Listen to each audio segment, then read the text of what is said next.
Welcome back to TV5 News at 9. As the holidays approach, many people experience depression, especially as we continue to grapple with this pandemic. Here to tell us how to cope with these feelings is Courtney Buck from Great Lakes PACE. Thank you for joining us. Good morning, Veronica. Thank you for having me. So what are some signs to look for in ourselves and others to recognize if we're experiencing depression? Absolutely. So perhaps a few less noticeable signs of depression are things like changes in lack of motivation. Maybe we just don't have the energy that we used to have, as well as changes in our sleeping patterns. Maybe we're having difficulty falling asleep or staying asleep, or even maybe the opposite. Maybe we're sleeping too much. You might have more of like a hopeless outlook on life. You don't care as much as you used to. You're not interested in participating in activities or spending time with family and friends. Socially, you're withdrawn. Your emotions might change. You might notice you're feeling more anxious about things, or you're sad and you can't really explain why. So what should someone do if they are experiencing these feelings? Yeah, that's a great question. Of course, we should reach out to our support system, our family and friends. And of course, that's a little bit difficult nowadays with everything that's been going on with the pandemic. But definitely, recognizing when you need help and getting the support that you need for your depression. That could be practicing self-care, getting counseling if that's, going to help you, talking to your doctor, and just really relying on your friends and family to help you through whatever it is that you're experiencing with your depression. And like you mentioned, it can be hard right now to stay connected with our family and friends. So how can we do that this holiday season?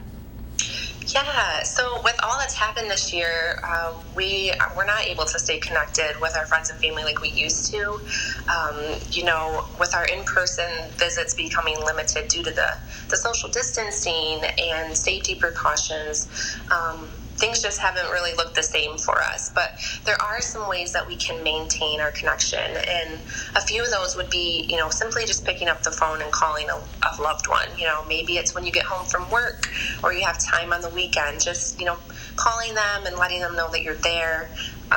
Maybe you write them a letter or send them a card to let them know you're thinking of them. Maybe perhaps you have a neighbor that's elderly who hasn't been going out as much just because they're concerned for their health. So, maybe putting together a care package or picking up a few things at the store that they might need but aren't able to get because they don't want to go out. And I know another thing for me personally that's really helped my family during the pandemic is video calls. There's a lot of different platforms like FaceTime and Skype and Zoom that are super beneficial to help maintain that communication that allows us to see our family just at a safe distance. Yeah, and I love that tip about the care package. That's a great idea for people this holiday season. But Great Lakes PACE is also doing some things to stay connected with seniors this holiday season. Tell us about that. Absolutely. We are so excited.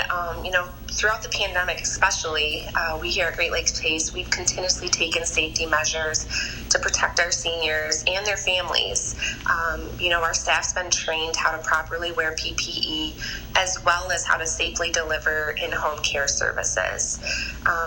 We're constantly adapting the way that we do deliver our services, especially this holiday season. We're now offering telehealth services. So that is actually an opportunity to video chat with your medical providers here at Great Lakes PACE in the comfort of your home. So you can still ask questions and have that face-to-face interaction, but it's done through a video. As well as we're utilizing our social media platforms too. We're doing this to connect with not only our participants that might be on social media, but as well as other individuals in the community who are interested in PACE and might have questions. That's an opportunity for them to reach out to us and ask more about what we offer and the services that we have. We are also offering activity packets and socialization phone calls to the participants that are on our program, just to let them know that, hey, we're here, we're supporting you. We're here to help you any way that we can, as well as to, keep them active, keep them, getting the support that they need inside of their home with the social distancing. Yeah, it sounds like a lot of great things there. And where can someone find out more information about Great Lakes PACE? So to find more information out about Great Lakes PACE, we just want you to give us a call at 989-272-7610. We have operators standing by that would be more than happy to answer any questions that you have about PACE and the services we offer, as well as help to connect you with other community resources. Well, thank you so much for taking the time to speak with us today. Thank you. And for more information, you can visit the hot links section of WNEM.com.